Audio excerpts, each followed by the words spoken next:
para todos ustedes. Perfecto.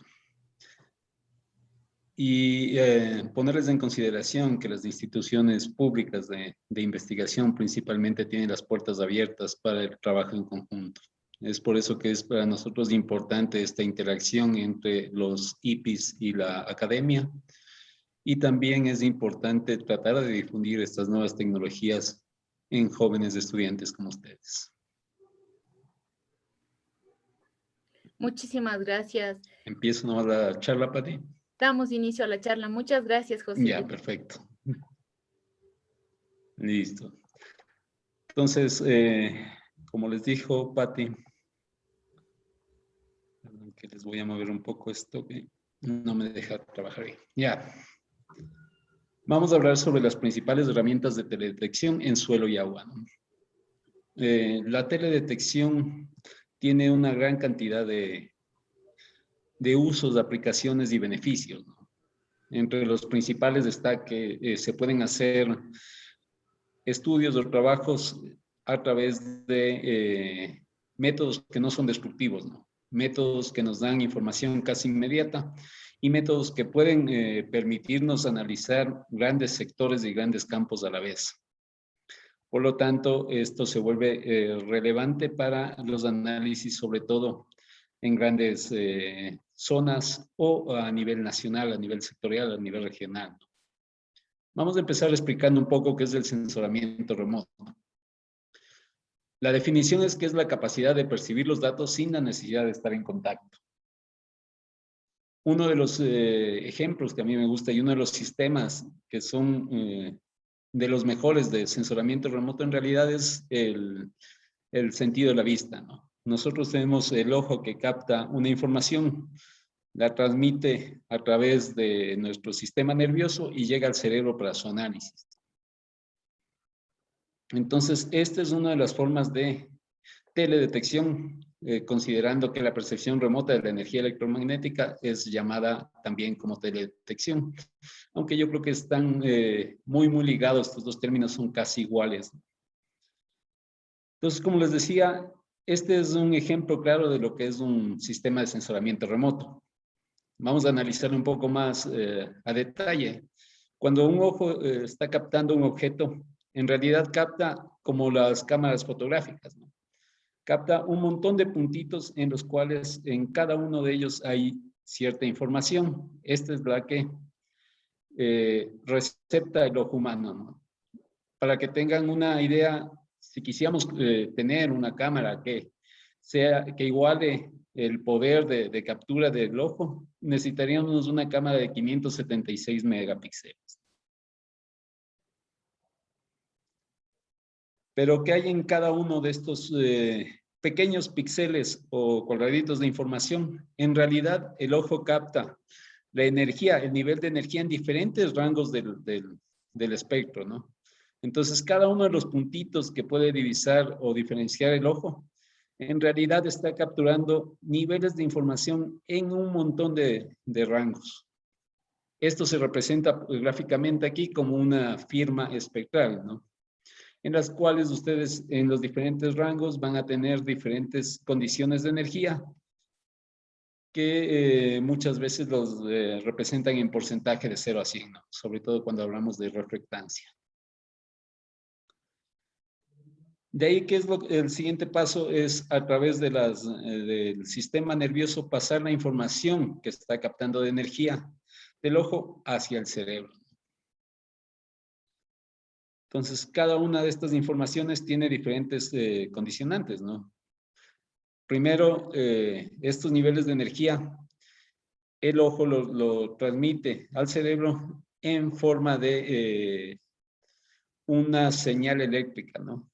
Esa señal eléctrica llega al cerebro y al llegar al cerebro, el cerebro la procesa y la relaciona con diferentes características como el color, como la textura, la forma que tiene el objeto, la distancia entre la persona y el objeto, el tamaño. Y al unificar toda esta información, el cerebro lo que hace es analizarle y relacionar con algo que tiene conocido. Por ejemplo, dice, este es un árbol de pino que se encuentra a 3 metros y que tiene una altura aproximada de 6 metros, por ejemplo. Entonces, toda esta información es la que procesa el cerebro el rato de hacer la teledetección, se podría llamar, ¿no? Algo similar es lo que hacemos a través de equipos. Entonces, en los equipos tenemos un sensor, en este caso es un espectroradiómetro. Transmite a una computadora y en la computadora, a través de procesos de análisis, generamos imágenes, información, datos que nos permiten evaluar lo que estamos sensando o midiendo, ¿no? Ahora es importante también conocer los tipos de sensores o sensoramientos que tenemos. Considerando la plataforma, tenemos sensores que son de campo, que nos permiten ir a medir las condiciones en el campo. Hay otros de laboratorio, que estos tal vez conocen muchos de ustedes, porque tenemos los sensores, por ejemplo, de DBO, de QO, que ustedes han usado dentro de sus estudios, ¿no? Tenemos los aerotransportados, que son los que se ponen sobre un avión o sobre un dron, un UAV. Y por último, los satelitales. Entonces, estos son los principales tipos de sensores de acuerdo a la plataforma en la que se usa. Por fuente de emisión tenemos dos diferentes tipos de sensores. El sensor activo es un sensor que envía una señal. Esta señal interactúa con el objeto que queremos medir y devuelve una señal diferente, que es la que medimos y con la cual relacionamos los factores que queremos analizar. En cambio,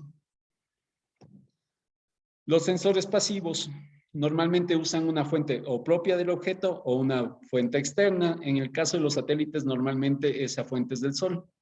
El Sol emite la radiación, interactúa con las cosas y devuelve una señal hacia el satélite, que es la que vemos normalmente en las imágenes satelitales comunes, ¿no? Hay satélites que también tienen sensores activos. Entonces, va a haber mucha diferencia entre esos y sobre todo en lo que vamos a ver a continuación, que es por el tipo de señal. Por el tipo de señal podemos dividir los sensores en láser o LIDAR, como también lo llaman, radar, que en estos tenemos de apertura sintética, de apertura real, de arreglo de fase pasiva, y hay un caso específico de radares que son para suelo, que se llaman georradar. Altímetros de microondas, radiómetros de microondas, sonares que se usan más, por ejemplo, para determinar condiciones bajo el agua. Y en cuanto a sensores pasivos, tenemos los radiómetros, que normalmente miden en diferentes rangos del espectro electromagnético. Tenemos las ondas de radio, de microondas, de infrarrojo, el visible, el ultravioleta, los rayos X y los gamma, ¿no? Los dos últimos, por ser nocivos, normalmente no se usan mucho, sino para la determinación de condiciones, sobre todo astronómicas, ¿no? Y los rayos X también en el análisis médico de los huesos. Tenemos sensores acústicos, tenemos sensores ultrasónicos, ópticos. Por ejemplo, en los ultrasónicos ustedes pueden ver mucho en nuevas tecnologías para medir las fisuras en tuberías, ¿no? Que es muy importante para tuberías de alta presión o que llevan elementos que son considerados peligrosos. Hay sensores magnéticos y hay sensores térmicos, ¿no? Ahora, ¿qué es el espectro electromagnético? Es la distribución de la energía en el conjunto de las diferentes ondas electromagnéticas, ¿no? Entonces, si ustedes ven, en realidad tenemos una gran cantidad de diferentes rangos de sectores de energía, ¿no? Tenemos, como les decía, radios, microondas, infrarrojo, visible, que es el pequeño segmento que nuestro ojo puede captar, el ultravioleta, los rayos X y los rayos gamma, ¿no? Y más o menos aquí les da una relación de los tamaños de la longitud de onda de acuerdo a los diferentes segmentos, ¿no? Que va desde edificios para las ondas de radio hasta tamaños moleculares para los rayos gamma, ¿no? Y abajo también pueden ver en la coloración tipo arcoíris cuál es el segmento de rango que nuestro ojo puede captar. Y el resto se tiene que hacer con sensores artificiales para la determinación de ciertas propiedades. Esto sería una curva típica. A propósito, si alguien quiere interrumpirme para hacer alguna pregunta, puede hacerlo con toda confianza. No tienen que esperar hasta el final de la conferencia para realizar la pregunta. Levantan la mano o abren su micrófono, ¿no? Entonces, como les decía, esta es una firma espectral o una curva que determina cuál es la diferencia de energía que normalmente nos refleja un objeto que es vegetación. Entonces, normalmente tiene estos flujos de energía. Y si ven en los rangos que absorbe más en el rango visible, va a absorber más en el rojo. Y al emitir la energía del color azul y del color amarillo, es que nosotros vemos normalmente la vegetación de color verde, ¿no? Asimismo, ustedes pueden ver los rangos de energía que emite un suelo arcilloso anegado, un suelo de lodo o un agua de río transparente. Así que también el análisis de estas emisiones de energía nos permite diferenciar matemáticamente los elementos que estamos viendo y también inclusive en ciertos segmentos específicos de esta curva, determinar condiciones como elementos específicos que están internos dentro de un suelo o dentro de una vegetación. Aquí tenemos las mismas curvas, pero en este caso tenemos las bandas que utiliza un satélite como es el WorldView 3, para que ustedes entiendan qué es lo que está captando una imagen satelital cuando está haciendo un estudio o un levantamiento.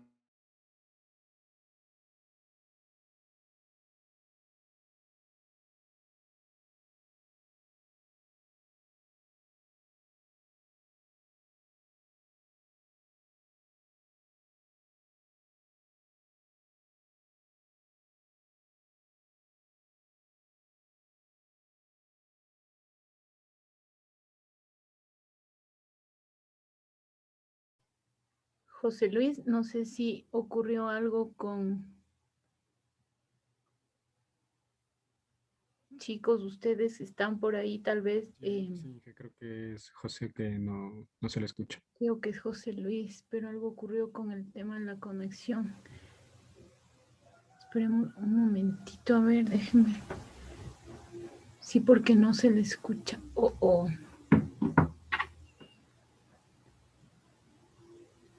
Parece que algo ocurrió con la conexión. Perdón, aquí la conexión está un poco mala. No sé si me escuchan ahí. Sí, ahí te volvimos a escuchar, José Luis, pero se perdió la conexión hace unos 3 minutitos. Ya, yo estaba hablando como loco aquí solito. Vamos a continuar con la charla. Perdón, disculpen estas fallas técnicas. Nos encontramos al sur de Quito con una señal un poco mala, ¿no? Bueno, entonces, como decía, cada tipo de elemento tiene su propia firma espectral y de acuerdo a eso podemos hacer identificaciones de las cosas, ¿no? Cuando hacemos identificaciones con imágenes satelitales, lo que tenemos es que cada una de las bandas de esta información satelital está midiendo la energía que se emite en diferentes segmentos o rangos, ¿no? Entonces, si nosotros nos ponemos a analizar en esta banda, por ejemplo, vamos a tener una energía intermedia en suelos arcillosos, un poquito más bajo en vegetación y mucho más bajo en suelo de lodo y en agua de río transparente. Mientras que si medimos en el rango de las últimas bandas, nosotros vamos a tener que la vegetación tiene un rango mucho más elevado, el suelo arcilloso ha bajado y el resto tiene energía bastante baja. Estas condiciones diferentes de la cantidad de energía que se emite es la que nos permite hacer clasificaciones de identificaciones de los elementos que estamos viendo y también en ciertos rangos específicos, por ejemplo, los elementos que van a tener la vegetación, el suelo y poder ir determinando cuál es la condición interna de estos elementos. Sí, o condiciones específicas como que en una vegetación tengan una deficiencia de agua, ¿sí?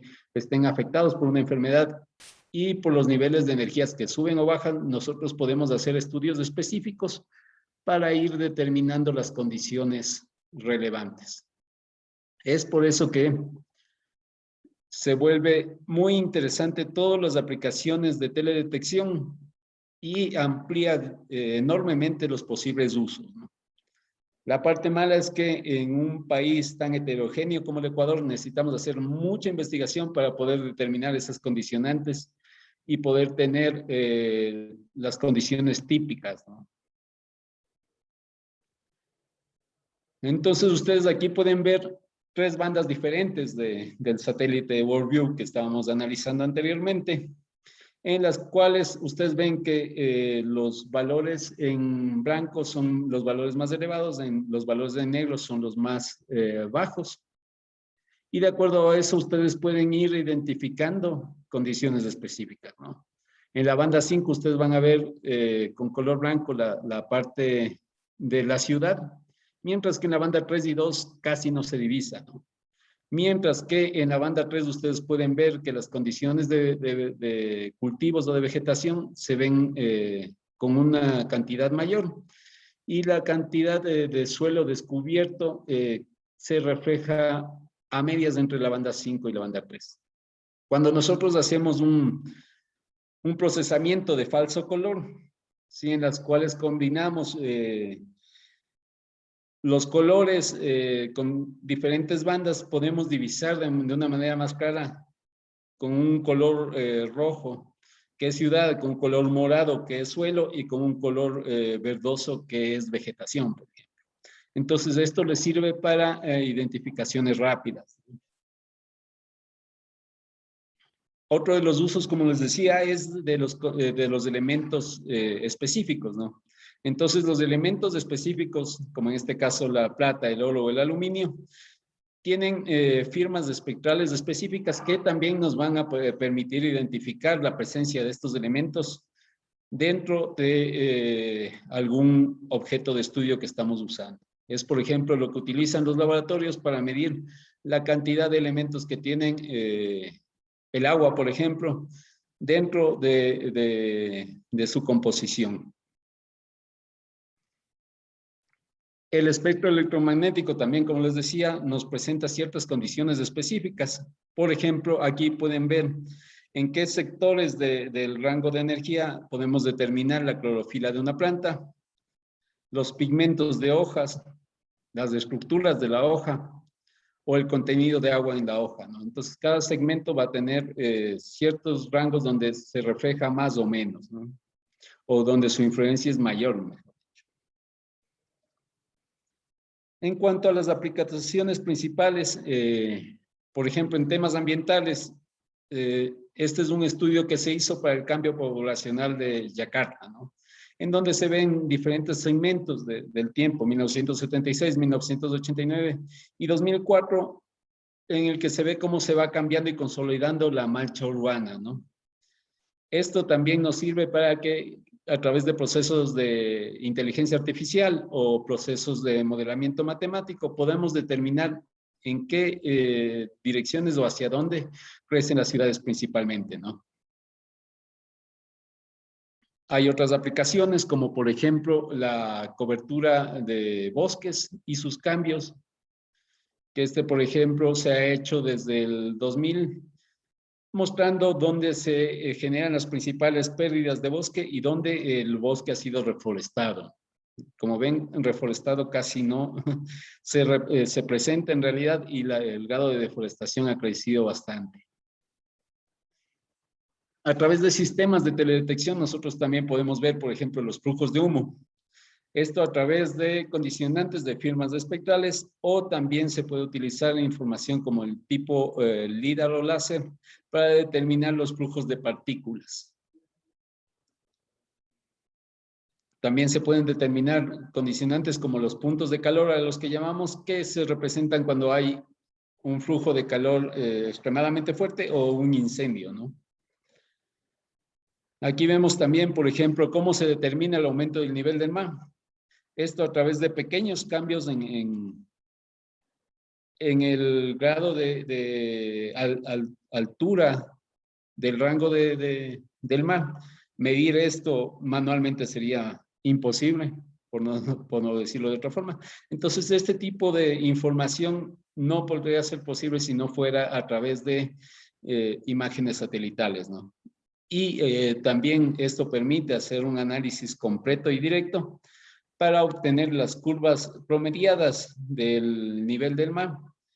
Y nos muestra un factor que es bastante preocupante, ¿no? De un crecimiento de 2.85 milímetros por año, lo cual es un riesgo a mediano plazo, creo yo. Otras aplicaciones ambientales como estas que muestra la ESA a través de sus estudios, nos muestran muchos condicionantes de condiciones climáticas o de vegetación, por ejemplo, ¿no? Entonces tenemos grados de insolación, de precipitación, superficie del agua, condicionantes del dióxido de carbono, la cantidad de cobertura vegetal, ¿sí? La cantidad de albedo, temperatura de la tierra. Bueno, tenemos una gran cantidad de factores que se pueden medir a través de las tecnologías espaciales y aeroespaciales, ¿no? Ahora les voy a hablar un poco de las aplicaciones que son láser y LIDAR. El láser normalmente es un sensor activo el cual emite una cierta señal, reacciona con el objeto a medir, en este caso con el suelo, retorna y nos da una señal en cuanto a la diferencia de velocidad y el grado de apertura que también cambia. Con eso nosotros podemos hacer, por ejemplo, análisis de las condiciones de la vegetación en diferentes alturas para obtener datos como la captura de carbono o la cantidad de hojas por vegetación o la cobertura vegetal total. ¿Sí? Entonces ustedes pueden hacer estudios diferenciados. El láser o LIDAR 3, como le llaman, que es de este tipo de generación que ya nos permite inclusive entrar a niveles bajos de la vegetación para hacer su medición. Entonces, si ustedes hacen un levantamiento con láser, es fácil que representen cada uno de los elementos que se va midiendo con este. Entonces, este es un levantamiento, por ejemplo, del modelo digital de elevación, ¿no? En la que ustedes van a ver que también detecta ciertos objetos, como por ejemplo son los postes, los cables, la vegetación, los letreros, la vía.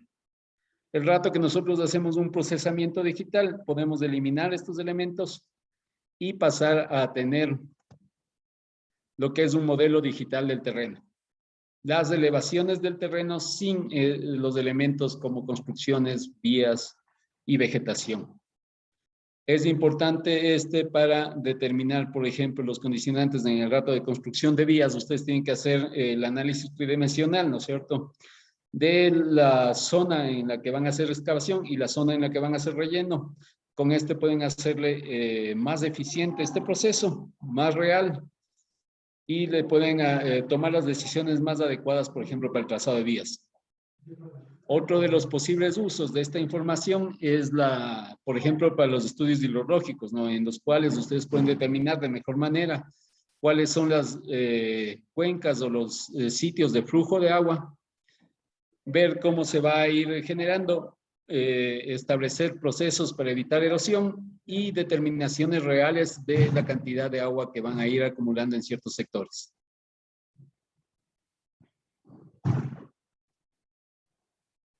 Otras aplicaciones del láser o el LIDAR es, por ejemplo, en los estudios de energía, ¿no? O en los estudios de velocidades del viento.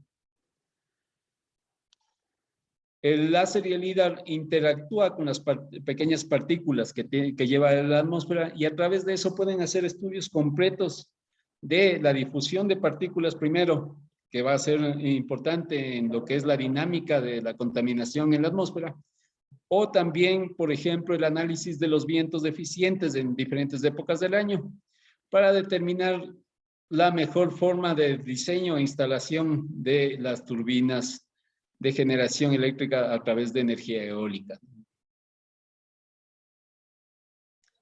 Ahora vamos a pasar a las aplicaciones radar. En aplicaciones radar, los dos principales radares que se utilizan en investigación son el radar de apertura real y el radar de apertura sintética. Es muy parecido en cuanto al manejo de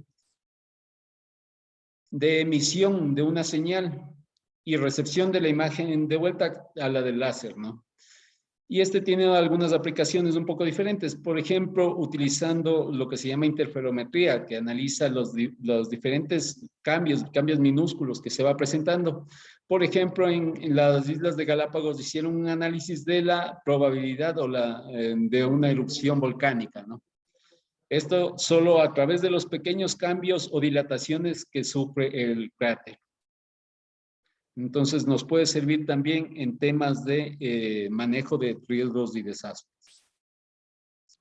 También el radar nos permite determinar condiciones de altura y en este estudio que les estamos mostrando fue realizado en el Instituto Espacial Ecuatoriano para determinar las zonas de afectación por inundaciones en dos periodos de inundación y periodos secos, con los cuales se determinó cuáles eran las zonas propensas a desbordamientos de ríos por precipitaciones, zonas de inundadas temporalmente en épocas lluviosas, y las zonas inundadas permanentemente o lo que llamaríamos como cuerpos de agua permanentes, ¿no? Entonces esto se hizo a través de una comparación de imágenes radares de diferentes épocas. Esto también nos sirvió para identificar cuáles fueron las áreas dañadas y presentar un informe de afectaciones en diferentes ámbitos como infraestructura, agricultura y otros más, ¿no? Otra de las aplicaciones que ustedes tienen con teledetección es esta que realizaron en Perú, por ejemplo, que es el establecimiento de la medición de la precipitación a través de tecnología radar. Entonces, la tecnología radar lo que hace es que tiene un grado de influencia al entrar en contacto con agua y con eso podían medir la cantidad de precipitación real que se está dando en diferentes sectores y con esto también mejora la información de las intensidades de lluvia. Muy importantes para el diseño de nuestras obras grandes, sobre todo.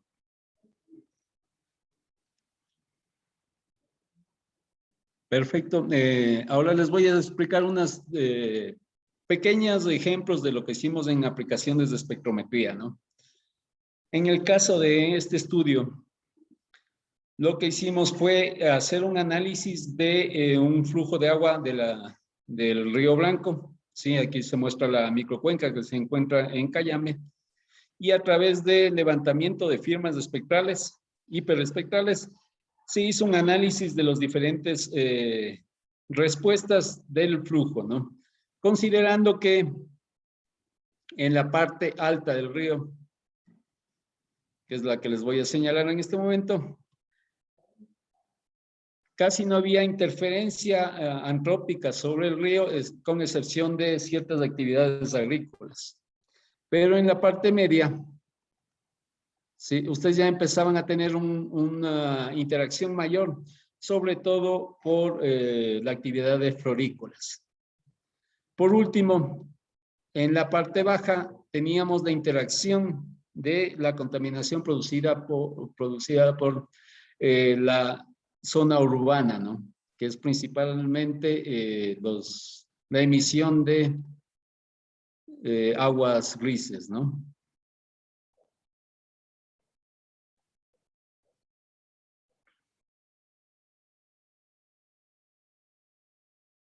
Entonces, ¿qué hicimos? Para poder medir en condiciones de campo y en condiciones de laboratorio las firmas espectrales, generamos un nuevo equipo que era de absorción máxima de energía a través de un fondo negro, ¿sí? Y un flujo dinámico de agua a través de 2 canales para medir condiciones similares al flujo de agua que teníamos en el cauce del río, ¿no? A través de esto hicimos análisis de diferentes condicionantes químicas, como les decía en la parte de arriba, la principal interacción era la de ganadería. Y en la parte baja, como ustedes ven, ya hay la presencia de florículas, ¿no? Por esto es que nos dan valores de DQO muy diferentes y también encontramos otras condicionantes, ¿no? Como que la interacción de ciertos elementos en momentos puntuales también nos generaba firmas diferentes. Esto que hace nos da la facilidad no solo de poder medir los condicionantes atmosféricos en ciertos espacios geográficos, sino que también al poder medir los pulsos que no son continuos, sino que son temporales, nos permite identificar en qué momentos se produjo tal o cual contaminación y desde dónde sale la fuente, lo cual hace bastante relevante el uso de esta tecnología en el control de la contaminación en ríos, ¿no? Y ustedes pueden ver cómo cambia totalmente las firmas espectrales antes de estas afectaciones y después de estas afectaciones. Este estudio se hizo con estudiantes de la Universidad Central. Pueden buscar el estudio, como dice ahí abajo, establecimiento de patrones de respuesta espectral del agua con descargas líquidas por actividades florícolas y urbanas. Ahora, entre otras aplicaciones de espectrometría, dentro de la misma zona también se hizo la caracterización físico y química y espectral de suelos con actividad agropecuaria en la misma micocuenca, ¿no? Como ven, en el lado derecho se usó el mismo sensor hiperespectral, esta vez con una adaptación de iluminación directa para el laboratorio. Y se hicieron además las muestras, la toma de muestras de suelo y los análisis de laboratorio para hacer la comparación. A través de esto se hicieron zonificaciones homogéneas utilizando los tipos de suelo y los tipos de cobertura para determinar los sitios de muestreo y los sitios de análisis, ¿no? Teniendo esto, lo que se hizo posteriormente es el análisis de diferentes índices espectrales, ¿sí? De la emisión de la energía, y a través de esto se hacían índices de correlación. En el lado derecho ustedes pueden ver las firmas que fueron obtenidas de las diferentes zonas, ¿sí? Acá ya podemos ver en forma de índices los mapas. En el de arriba utilizamos índices con información satelital del satélite Landsat 8 y abajo con el del Sentinel-2. Como ven, hay ciertas ligeras diferencias. Y una de las principales aplicaciones es poder correlacionar estos con ciertas variables, ¿no? En este caso, por ejemplo, se hizo una comparación con conductividad eléctrica, en las cuales ustedes pueden ver que las utilizadas con el sensor Sentinel nos producen una correlación mayor a este tipo de mediciones, ¿no? Y si utilizamos materia orgánica, ustedes también pueden ver los grados de materia orgánica relacionados con los índices de probabilidad obtenidos con el índice SAVI a través de imágenes Landsat 8 y Landsat 2. El índice SAVI es un índice parecido al NDVI, no sé si lo conozcan. El NDVI es un índice que utiliza un factor normalizado para medir la calidad de la vegetación. Y el SAVI es similar, pero reduce mucho lo que es la influencia de los suelos dentro de la respuesta.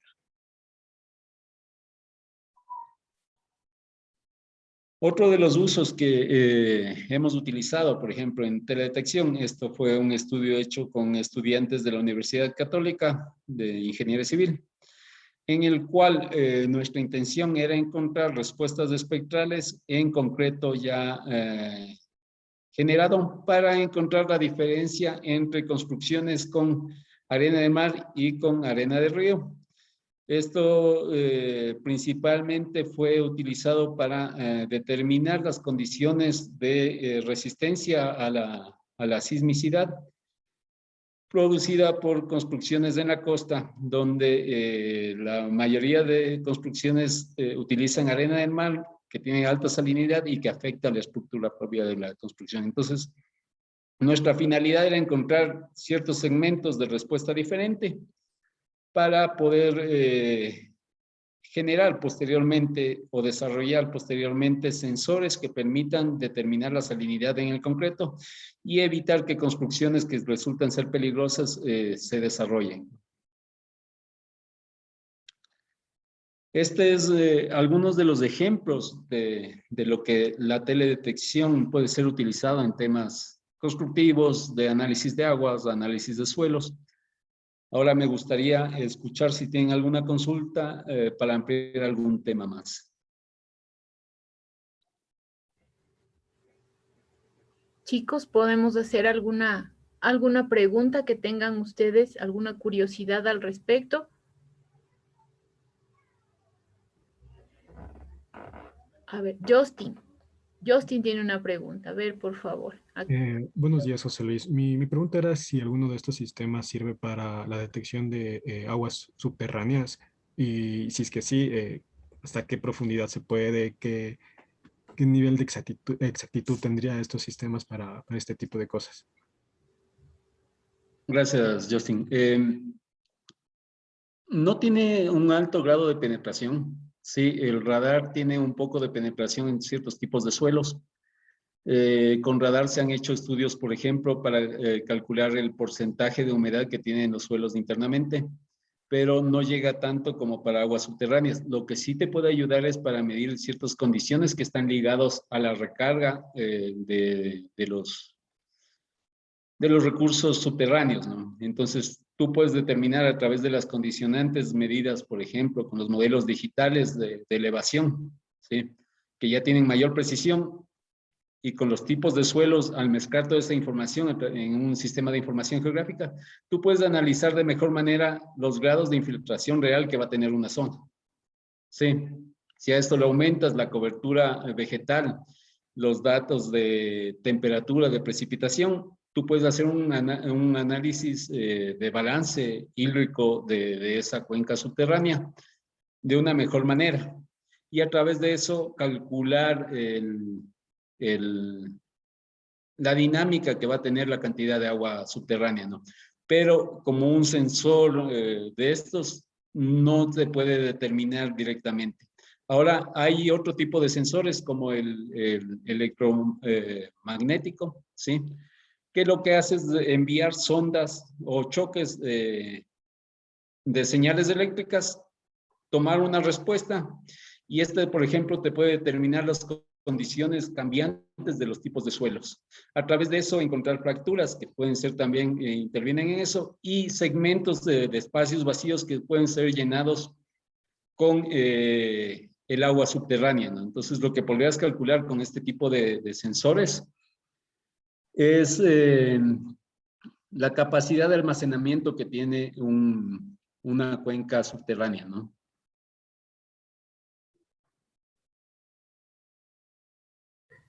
No sé si respondí tu pregunta, Justin. Sí, muchas gracias. Sí, ya me quedó más claro. Perfecto. ¿Otra pregunta? ¿Alguna otra pregunta, chicos? Aprovechemos que tenemos a José Luis aquí en nuestra conferencia para que nos salve de algunas inquietudes. No sé, ¿tienen alguna otra curiosidad? José Luis, yo tenía una inquietud. A lo mejor es un tema diferente en cuanto a la teledetección, pero, por ejemplo, el tema de cuando uno realizan las aerofotogrametrías a través de los drones, ¿no es cierto? Y se trata de, con esa información, representar, por ejemplo, justamente la información que se tiene sobre la superficie terrestre en los suelos, ¿no es cierto? ¿Que eso tiene alguna relación con lo que se está viendo ahora o definitivamente es otro tema muy aparte o en algo se involucra esta tecnología? Sí, hay diferentes formas de medición de lo que es la topografía, ¿no? Que ahora lo llamamos más modelos digitales. Estos modelos digitales se pueden levantar y se levantan mucho con drones, por ejemplo. Entonces ellos usan un sensor básico. Más que usar la energía, detectan la diferencia de velocidad de respuesta, ¿no es cierto? Y te pueden generar levantamientos un poco más amplios de lo que hace normalmente un topógrafo, ¿no? Un topógrafo toma puntos determinados de altura y a través de una interpolación genera el modelo de terreno. En este caso, tú vas a tener una mayor cantidad de puntos, entonces tu modelo va a ser más preciso y si utilizas tecnología como el láser o LIDAR, como le llaman, o un poco del radar también, tú puedes generar inclusive una precisión de milímetros, ¿no?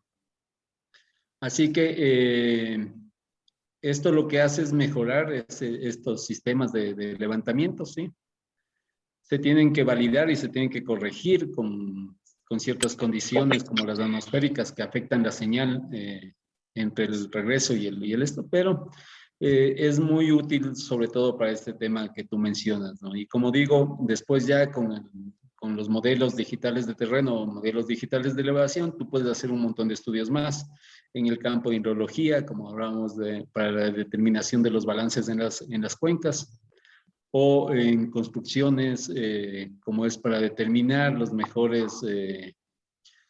mejoramientos de terrenos, por ejemplo, cuando son construcciones grandes, para evitar los fenómenos de erosión en construcciones, por ejemplo, de centrales hidroeléctricas, en fin, en diferentes procesos en los que podrías utilizar este tipo de información. Creo Ah, que me perdí un poco, o sí te contesté. sí, no, sí, sí, sí, está bien. Y el Ya. rango de error, gracias, José Luis. Y el error que uno puede cometer, por ejemplo, o el ajuste que uno tendría a hacer en esta tecnología que nos mencionas, ¿no? Por ejemplo, me llamó mucho la atención el tema de las viviendas, ¿no? El tema de identificar inclusive el tipo de material con el que están construidas. O sea, luego se tendrá que ir a corroborar en campo o se identificó, por ejemplo, un error. O sea, decimos, sí, en realidad resultó perfecto el análisis y no tuvimos mayores errores o cómo fue el tema para identificar estos asuntos en campo también. En campo lo que se hizo fue un análisis a través de encuestas, ¿no? Lamentablemente una tesis no tenía tanto presupuesto económico para mandar a sacar una muestra de construcciones realizadas y poder hacer el análisis, pero lo que hicimos fue en condiciones controladas, en laboratorio creamos moldes de hormigón con diferentes grados de salinidad y con diferentes tipos de arena utilizada. Y con esa les hacíamos los análisis matemáticos para correlacionar la respuesta diferente. El siguiente paso sería ya en condiciones con afectación de las condiciones climáticas sobre el hormigón construido, que era un proceso que queríamos ir implementando a la larga. Lamentablemente, como desapareció el Instituto Espacial Ecuatoriano, no pudimos seguir en estos procesos.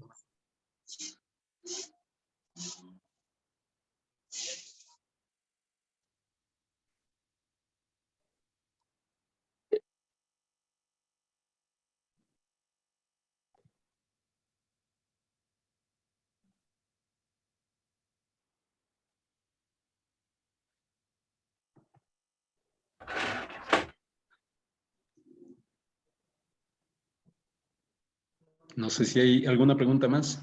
Con confianza, por favor.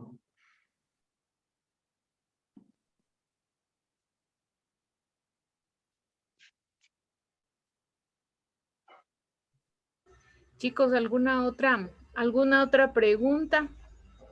¿Qué les pasó ahora? Están tan calladitos. Calladitos. Ajá. Voy a complementar algo más de la pregunta que hacía Justin. Hablamos de un georradar también cuando les decía los tipos de sensores por señal. Este radar también nos permite penetrar a diferentes alturas y ver ciertos condicionamientos, pero este no tiene una profundidad tan grande, máximo llega, dependiendo del tipo de configuración de antena, tal vez a unos 5 metros de profundidad, ¿no? Mientras que el que les mencionaba, el teluro magnético, ese sí puede llegar a profundidades de varios kilómetros. Eso también depende del tipo de suelo, porque en suelos disgregados tienen mayor penetración de la señal y en suelos más compactos la señal llega menos, ¿no?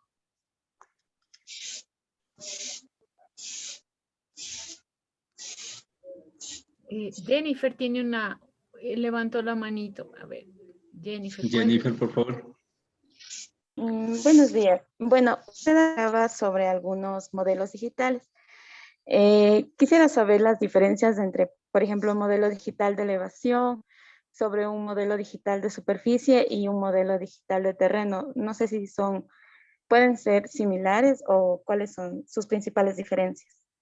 Ya, se considera el modelo digital de elevación cuando está con todos los elementos que tiene sobre la superficie, ¿no? Y se considera modelo digital de terreno, en cambio, cuando eliminas los elementos externos al suelo. Entonces eliminas lo que es vegetación, construcciones, cualquier otro limitante, ¿no? Esa sería la diferencia principal.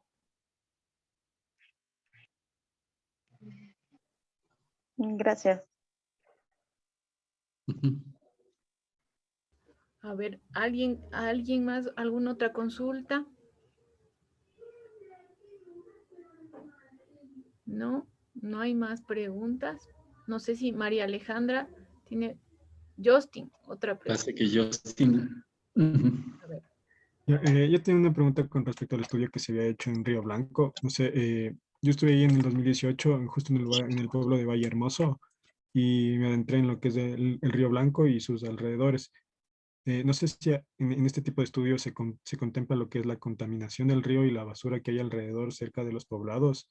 No sé si es que se pudo hacer el estudio porque los lugareños me supieron decir que no tenía que adentrarme más porque era muy peligroso porque había gente mala.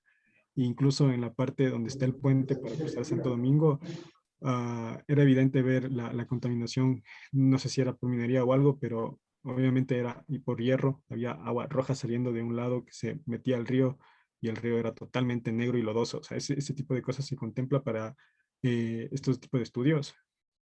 Sí, por eso dentro de... Déjame ver si te muestro de paso la diapositiva.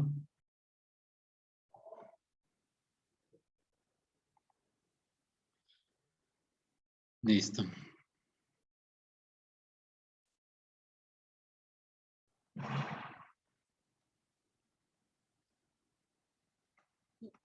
Esta fue una de las razones por las cuales los puntos se seleccionaron en la zona alta, ¿sí? Donde la influencia de contaminación era casi nula, de manera antrópica, en la cuenca, en la parte media de la cuenca, en donde ya veíamos cierta interacción de contaminación por las actividades agrícolas. Más abajo, en cambio, ya había interacción por la presencia de florícolas. Como ves en el punto 5 ya hay la influencia urbana y en el punto 6 la influencia total de todos estos contaminantes. Entonces, sí se analizó la influencia urbana dentro del estudio también para ver las diferencias en las respuestas de la contaminación de acuerdo a los diferentes flujos o intervenciones que había en todo lo largo de esta microcuenca. Así que como tú dices, sí, tuvimos que hacer el estudio desde la parte de montaña hasta la parte baja que es posterior a la presencia de la ciudad, ¿no?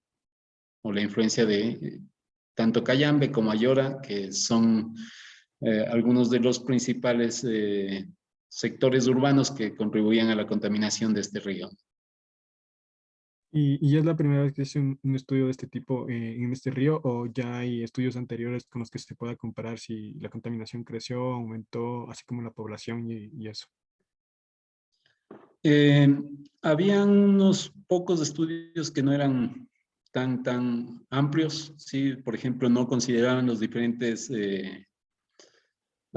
fuentes de contaminación.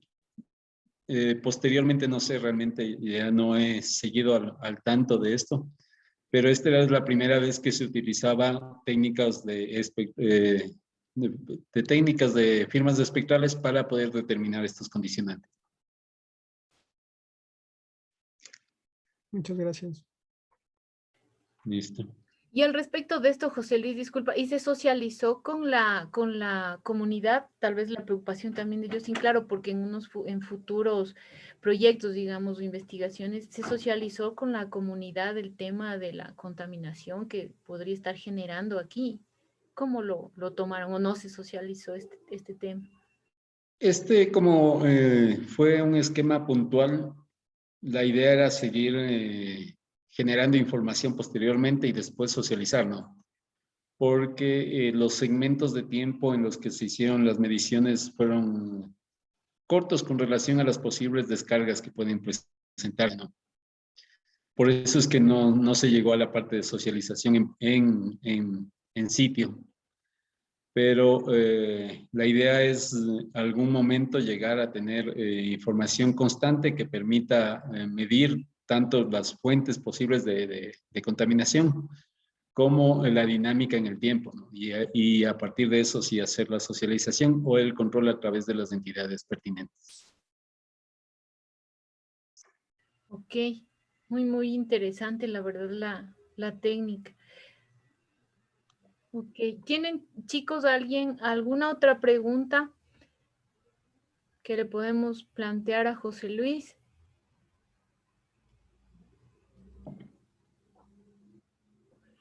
Parece que ya no, o todo está, como les digo yo, o todo está muy claro, están con miedo, ¿qué pasó? No se entendió nada. No se entendió nada, no. Bueno, José, a ver, Jennifer, ¿tiene otra pregunta o se quedó con la manito Sí, levantada? tengo otra pregunta. A ver. Al momento que usted nos indicó esas imágenes de la teledetección que se hicieron como ejemplos en las aplicaciones LASE, LIDAR, de radar y esos, habían las tonalidades de colores. ¿Esas tonalidades ya vienen predeterminadas o uno puede cambiarlas así dependiendo a nuestro favor? Sí, en realidad lo que tienes es información en valores, ¿no? Tienes un punto con información de valores determinados y tú a través de estos valores haces un procesamiento. Con esto identificas y con esto tú le puedes dar la tonalidad de acuerdo a condicionamientos matemáticos. Entonces, no es que el software o el láser te da esa tonalidad, sino que tú lo vas generando para poder identificar de una mejor manera. Igual que con las imágenes satelitales, vamos a ir a esa diapositiva. Sí. Esta de aquí. Ya. Ah. Perdón, no quiso ir a la... No me salen los nombres.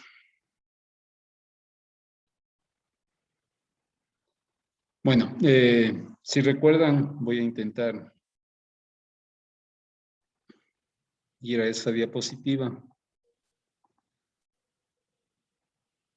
Ahora sí, ya. Entonces, si tú ves aquí, esto es más o menos lo que te refleja en realidad la información satelital, ¿no?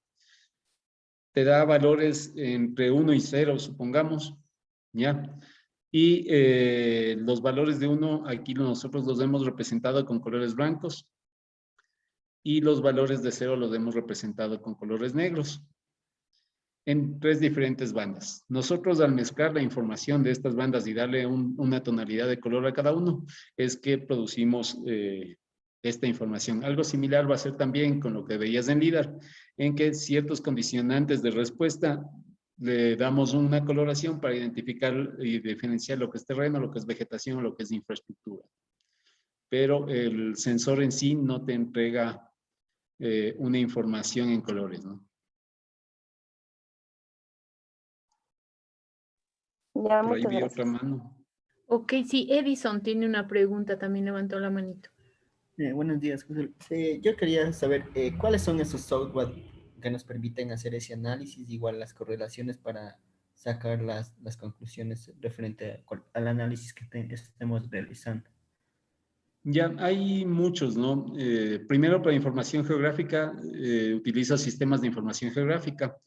Los más conocidos en estos son el QGIS y el ArcGIS. El QGIS es un software libre, el ArcGIS es un comercial, pero que es uno de los que tienen más herramientas para utilizar estos tipos de análisis.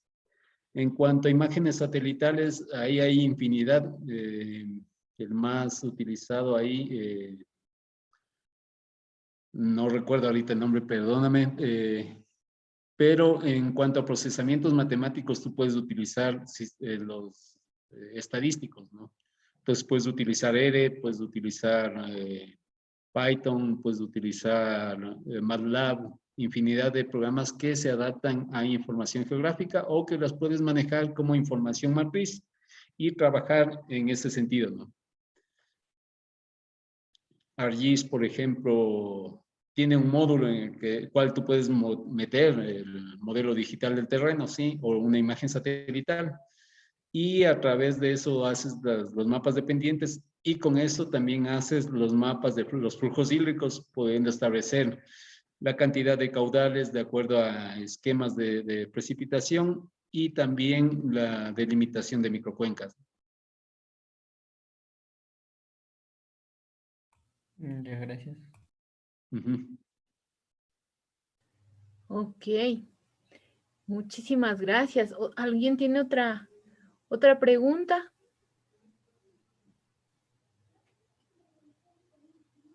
Parece que ya no. Bueno, José Luis, una vez más agradecemos tu participación, tu ayuda en esta conferencia. Es muy importante y sobre todo creo yo y esperamos que a los estudiantes pues les quedó esa espinita, ¿no? De seguir averiguando, de preguntar, de consultar y a lo mejor te podemos invitar a una siguiente exposición, veamos cómo reaccionan los chicos también. Por favor, no se olviden de dar respuesta a la encuesta. El link les voy a colocar este momento y ustedes pueden también, en lo que dan respuesta a la encuesta, colocar pues si hay algún tema que les interesa en particular. De pronto puede ser algo relacionado justamente un poquito, algo más particular en relación con lo que conversó José Luis ahora y a lo mejor logramos que nos dé una charla también un poco diseñada para ustedes. Podría ser, ¿no? Podríamos plantearle la posibilidad también. José Luis, muchísimas gracias una vez más. Tu participación muy importante, valiosa, la información que nos entregaste el día de hoy de parte de la Escuela de Formación de Tecnólogos de la Escuela Politécnica Nacional. Muchas gracias por tus conocimientos compartidos. Gracias, siempre es un gusto poder colaborar con la casa donde uno se educó. Aparte, el INIAP tiene toda la apertura para la colaboración con el desarrollo tecnológico y el desarrollo de conocimientos, así que gustosos en participar en lo que podamos. Gracias, chicos, por su atención, gracias por las preguntas tan interesantes y espero que esto les haya servido para que se interesen en este tipo de temáticas también. Seguro que sí. Muchísimas gracias, José Luis. Un gustísimo tenerte. Chicos, no se olviden de responder la encuesta. Igual, muchísimas gracias a ustedes por darse cita a estas conferencias. No recuerden estar atentos también a las próximas conferencias de los meses siguientes. Muchas gracias, chicos. Desde luego, el tema de las pasantías, vamos a, justamente, mientras más interés exista por parte de ustedes, pues vamos a hacer lo posible, ¿no? En que eso se logre hacer.